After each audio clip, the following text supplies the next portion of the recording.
আইনকে অনেক সম্মান করি, কিন্তু আমি আজকে আমি একটুও ন্যায় বিচার পাই নাই। এজাহারের কাহিনীটা অবিশ্বাস্য এবং আশাদের গল্প। রায়ের মধ্যে এটাই উল্লেখ করেছে, এবং যে তদন্তকারী কর্মকর্তা প্রভাবিত হয়ে তদন্তকারী কর্মকর্তা অভিযোগপত্র দায়ের করেছেন তাকে চাকরি যথাযথ ব্যবস্থা বিভাগীয় ব্যবস্থা করার জন্য নির্দেশ দিয়েছে আদালত। আমরা অত্যন্ত খুশি, ন্যায় বিচার পেয়েছি আসামি পক্ষে।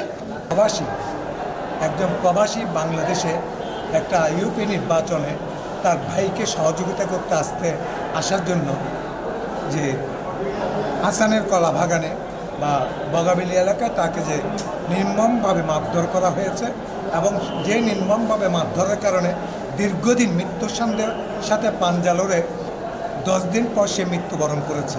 রায় হলো তাতে বাদীপক্ষ থেকে আমরা গুরুতরভাবে সংক্ষুব্ধ। অবশ্যই এই রায়ের বিরুদ্ধে উচ্চ আদালতে আমরা যাব, রায় পর্যালোচনা করব, অবশ্যই উচ্চ আদালতে যাব। কারণ আমরা বিশ্বাস করি বাদীপক্ষ থেকে সম্পূর্ণ নিরপেক্ষ সাক্ষীর মাধ্যমে এই আসামিদের দ্বারা ইস্যুকে হত্যা করা হয়েছে।